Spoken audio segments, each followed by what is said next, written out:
కానీ 99 పైసలకే భూములు ఇవ్వడం అనేది తప్పేంటి ఒక ప్రశ్న వస్తుంది సార్. తప్పేంటి సార్? నేను ఇస్తాను. అరే మీ తాత సంపాదించిన ముల్లా ఇంటి నువ్వేం ఇవ్వడానికి? నేను 99 పైసల్లోనే గజానికి కాదు ఎకరంగా మొత్తం భూమి ఇస్తా. మీ తాత సంపాదించిన ముల్లా ఇది.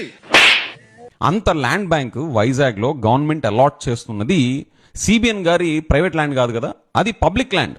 సో అలాంటి పబ్లిక్ ల్యాండ్ ని, పబ్లిక్ అసెట్ ని ఒక ప్రైవేట్ కంపెనీకి మీరు అలొకేట్ చేస్తున్నప్పుడు మీరు పబ్లిక్ కి సఫిషియెంట్ ఎక్స్ప్లెనేషన్ ఇస్తున్నారా? తప్పేంటి సార్? నేను ఇస్తాను. అసలు ఉర్సా క్లస్టర్స్ అనే కంపెనీకి ల్యాండ్ ఎలా అలొకేట్ చేశారు? నేను ఇస్తాను. 2 నెలల ఓల్డ్ కంపెనీ, 2 months ఓల్డ్ కంపెనీకి మీరు ఇలాగ ల్యాండ్ ఎట్లా అలొకేట్ చేసేస్తారు? నేను 99 పైసల్లోనే గజానికి కాదు ఎకరంగా మొత్తం భూమి ఇస్తా. మీ తాత సంపాదించిన ముల్లా ఇది. రూపాయికి ఇడ్లీ వస్తుందో లేదో నాకు తెలియదు, కానీ రూపాయికి చంద్రబాబు నాయుడు గారి హయాంలో తన బినామీలకు మాత్రం 3,000 కోట్ల రూపాయల భూములు మాత్రం ఇస్తారు.